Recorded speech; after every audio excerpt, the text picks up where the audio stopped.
now for Movie Spotlight, your weekly ticket to the world of film, from the hottest blockbusters to hidden indie gems and everything in between. And joining us today in the studio are our resident movie critics, Jason Bechervaise. Welcome, Jason. Hello, Alana. And Marc Raymond. Welcome, Marc. Hello.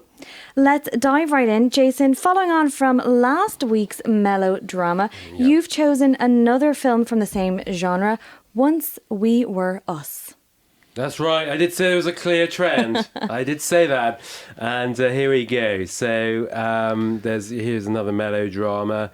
And it's performing strongly at the box office. We're going to talk a bit about that. And, guess what, Alana? It's another remake. This time it's sourced from a Chinese film, Us and Them. Released in 2018 by the Taiwanese actress and director Ren Liu. And it's about a relationship between a man and a woman from the same rural town. And they try to find love in Beijing. And they face various kind of different societal, hurdles. And the Korean remake, Once We Were Us, the Korean title is 만약에우리, relocates the setting, unsurprisingly, to guess where? Korea. It follows Uno, played by Gu Won, he's heading back to his rural hometown, further down south, and he sits next to a young woman, played by Moon Ga-young, who's taken a break from university, and they, guess what? They form a lot of guess what's here. They form a connection, develop a close relationship. They get into fights, they break up, and they end up going different paths. And basically, it begins kind of in the present, then it goes back. It has this kind of, the present's like black and white, and then it goes kind of 10 years earlier. And the movie is helmed by Kim Do-young, who directed the acclaimed and successful title Kim Ji-young, born 1982 from 2019. She's also acted, in supporting roles and cameos in films such as Last Child and Killer Toon. So it's a melodrama, it's a remake. How does it compare to the movie we covered last week, Even If This Love Disappears from the World Tonight? Do we have any more ailing characters? There is one, but not quite as last week we talked about that movie with a horrendously long title, Even If This Does Disappear from the World Tonight, and ill health plays a prominent role in that movie. Here it's not really a major theme. I think one of the main differences is that the film last week, I think, was targeting young people, as in teenagers, those in their early 20s. Mm-hmm. This movie, Once We Were Us, I think targets those who are older, 20s, yes, also 30s. And I say that because it kind of explores relationships in a somewhat more kind of realistic fashion. And there have been a few films over the years that delve into relationships that feel quite genuine. You're not contrived, and actually romantic comedies like A Very Ordinary Couple by No Dog is one great example of that. And so you do see, basically, you kind of, as they come together, the guy initially, he's a bit more of the rock, and then they get into a relationship, and then he's kind of struggling with work and becomes a bit of a, I don't know, just less interesting character, becomes a bit more selfish, and they kind of drift apart in that way. But it kind of does, like I say, it does feel like they do feel like characters you can really relate to. Whereas last week, it wasn't a bad movie, but it just is kind of romanticized. And some of the kind of more classic tropes of Korean melodrama, whereas this film feels a little bit different, and I can see why actually it's resonating with viewers here. Mm-hmm. Now, the director's previous film, Kim Ji-young, born 1982, it focuses on the difficulties facing women in Korea. Of course, I'm sure our listeners are aware this film was based on the million-seller novel of the same name by Jo Nam-ju. Does this film delve into similar themes? No, not really. Although, you could view it in terms of gender, I suppose, especially given how the male character, he, without giving too much, I've already given some away anyway. But the way his character evolves, potentially you could view it through that lens. But certainly, compared to Kim Ji-young Born 1982, no, it's not, a feminist movie in that sense. I love Kim Ji-young Born 1982. Although I do have, actually watching her new film and realizing actually I had an issue with some of the lensing, like cinematography. It like certainly when it turns into kind of black and white, I don't know, just the cinematography just feels off. And I like, I love the film Kim Ji-young Born 1982, but again, some of the production values I had a problem with. She's a great writer, I think, and storyteller, but I don't know, some of the production. I mean, some of it looks beautiful actually. It's just some of the lensing choices I had a problem with. Last week we talked about how well these kind of melodrama movies are doing. This movie has already passed the 500,000 ticket mark. Yeah. How meaningful is that milestone? It is meaningful because, we're seeing, films in the kind of post-pandemic era, they're opening softer. So you're not seeing these big openings that you once saw in the 2010s.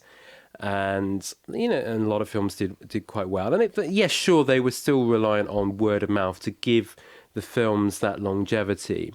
But here it seems all more important because they don't open that strongly, but they open big enough to attract an audience who talk about it online, offline, and so other people go and watch it. And so these films play for longer periods. And also there's just fewer films out, so they're able to do that. Whereas before, you've got a new film every week. And, these days, I was reading that the major studios, they've got significantly fewer films this year. I think 30-odd titles compared to, probably double that before the pandemic. So these films are able to hang around. We've seen that with not just Korean films, Hollywood movies like F1 play for weeks. And so, it's really important that it does generate strong word of mouth. And that's what's happening with these titles. And it's interesting, it's young people that are actually going out to watch them. So I think that's encouraging. And in terms of, generate word of mouth and generating this buzz, this is another mid-sized budget film that is drawing in audience. What does that say about the industry now? Well, it's, kind of expanding what I was just talking about in that, films do play for longer, and these are kind of mid-sized budget movies, and their break-even points are lower than they were kind of pre-pandemic on average. I mean, sure, you'll have these, we do have some very expensive films come out this year, and their break-even point is quite frightening. But there are a lot of, these kind of lower budget movies, and this film actually needs 1 million admissions to break even. And I think it will do that. It's over halfway already, and the response to the film is strong. So, in 2024, we had 10 films break even, and many of those were actually budgeted under, 10 billion won. So that's where the industry's heading. We don't have these kind of big blockbusters breaking out in the way they did. And I say that's a blessing because there's a lot of doom and gloom in the industry at the moment, and that's partly because admissions are down 50% on pre-pandemic levels. But one of the reasons I got interested in Korean films in the first place wasn't blockbusters. It was these mid-sized budget films that gave directors room to experiment. We've seen them I'm not say disappear, but we've seen them overshadowed by these big blockbusters. And, the budgets have got higher. And so I think now in the post-pandemic era, are we kind of going back to where it all began? And I think that's not necessarily a bad thing. Marc, did you get a chance to see this one? Yeah, and I saw as well Kim Ji-young, Born 1982, a film I'm less enthusiastic about than Jason, partly because I read the novel and I found, and when Jason mentions that, you don't really see much of the feminist themes carrying over.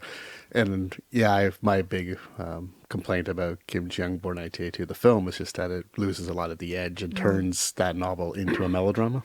And so it's not surprising that she just gone into this genre. But this film is, like, as Jason was mentioning, not a great film, but is, mildly, entertaining. It is a little bit more realistic maybe than some other kind of films in the genre are. And also I agree with Jason that some of the filming just isn't great here. It's not. Yeah. So as a film director, like as a stylist at least, I'm not a big fan. But yeah, some of the character work and the acting is fine. And so yeah, I'd be pretty mild on my recommendation for it. But it's but yeah, I do think I can understand why it's appealing to audiences to some extent. Like Jason said, especially audiences that are a little bit older have more experience with relationships and the difficulties of them. And I think it does capture that at least fairly well. Yeah. All right, we've been deep in the melodrama territory with Once We Were Us. But let's shift gears now because our next film takes a very different approach. The foreign release this week is Good Fortune. It's a comedy fantasy starring Aziz Ansari, Seth Rogen and Keanu Reeves. Marc, tell us about it. Yeah, this is the directorial debut of Aziz Ansari, who both wrote and directed the film. He's originally a stand-up comedian and actor, and then he got into writing and directing with the Netflix show Master of None, which he also starred in, and which he ran for 3 seasons, and he ended up writing and directing as well, many of the episodes, and kind of ran the show as well. And so he also stars in this film. He plays a character named Arj, who's a documentary editor, struggling to make a living in Los Angeles, and so has to work in the gig economy, and is even at the beginning of the film sleeping in his car because he can't really afford an apartment or even a hotel room. And so he's contrasted with Seth Rogen's character, Jeff, who's a tech bro, multi-billionaire or billionaire, who hires Arj as an assistant, but then fires him when Arj uses his corporate credit card on a date. And this is basically the first act of the film. This is kind of the setup. But there is also a fantasy element which comes in with Keanu Reeves' character, who plays an angel named Gabriel. He's not a very prestige angel. He's very down on the hierarchy of angels. He is in charge of preventing people from texting and driving. That's his whole job. He has to tap people on the shoulder while they're doing it to prevent accidents. It's an important job. Yeah, it's an important job. But he wants to do more. So he sees Arj and thinks he's a lost soul who he can help. And so he does kind of the familiar thing where he shows him his future, but that doesn't work very well because his future's kind of grim. And then he decides, well, maybe I'll make him switch places with Jeff's, the rich person, so he can discover that actually money doesn't buy you happiness. But it turns out money does actually buy Arj happiness. He's much happier with Jeff's life than his own. And so this creates kind of a problem in kind of the hierarchy. So the rest of the film is Gabriel and Jeff trying to convince Arj to voluntarily go back to his old kind of life. It also stars Kiki Palmer, who plays the love interest, and Sandra Oh, who's kind of the head of the angel, I don't know what you would call it, alliance, or there's many angels and they have these many different jobs. Sounds like a great cast. And it seems like a comedy film, but obviously, with some social commentary as well. Marc, how do you think the film balances those two aspects? And overall, would you recommend it? I think I give it a mild recommendation. I have a few caveats, which I'll get to. But it is nice to see a big screen comedy. You don't get many of these anymore. They've kind of gone the way of the dinosaur. You saw them a lot in the 2000s and early 2010s, like Judd Apatow and a lot of those movies, which is where Seth Rogen comes out of. But this film is actually different than those. It reminded me most of these kind of comedy fantasies that came out of the 70s and 80s. In particular, the movie Trading Places. This movie's a little bit of almost like an updating of that story. It's starring Dan Aykroyd and Eddie Murphy, which was a huge hit, and that came out in 1983. But it's also a little bit of it's not exactly a body switching movie like Freaky Friday, but kind of in that. And that's maybe part of the joke, is that they don't literally switch bodies, but they switch socioeconomic status, which is almost maybe more important than the body. It's almost, I think Jeff would be happier in Arj's body as long as he got to stay being rich. And that becomes like the conflict of the film. So all of that works pretty well. And it's a clever film. And there's some mild laughs, but it's not really a comedy in the sense that there's not a lot of big laughs that way. It's all very like observational kind of humor. There's a lot of jokes about like the gig economy in LA where people are, paid to stand in line at popular food places to get food for rich people, that kind of thing. And so all of that's kind of clever. The performances are good.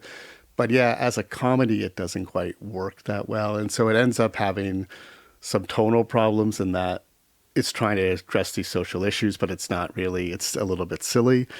And so it doesn't work as well with that. And then it's just, there isn't a lot of laugh out loud comedy. But I did mostly enjoy it. It has some decent scenes. The actors are good. So yeah, mild recommendation, but yeah, I almost wish it had gone maybe for more. It doesn't reach the kind of humor levels of like Knocked Up or 40-Year-Old Virgin. It's not that kind of movie. It's far kind of, lower key and understated. Doesn't stick the landing for those laugh out loud moments. Yeah, Right. Okay. So mild recommendation from Marc. Jason, did you see the film? I did, yeah. Yeah, it's fun. I don't think it attempts to be, this No, I don't movie think so, that has those like hilarious moments. But it works really well, actually. I the comments on the gig economy, it reminded me a bit of Parasite in a way. This kind of house invasion, and obviously the explores neoliberal America, and these characters are engaged, and Keanu Reeves is just hilarious, as this angel, and he's just kind of in his typical kind of cool persona that's somewhat alluring, and the pace, it's really well paced. You're never bored watching it. I think it's very much it paints a portrait of America, and not least California, and Hollywood is very much, the center of the gig economy. And so, it feels very much a film of today. And I think it works in America, and as a result, these themes are global. It might be more pronounced in certain places, but well directed. Production designs are pretty solid, and performances are great. So and it's only an hour and 40 minutes. It's It doesn't easy overstay going. its welcome, which is nice. Yes. And that's where we'll wrap up this week's movie spotlight. Big thanks as always to our movie critics. Thanks, Jason. Thank you. And thanks, Marc. Thank you.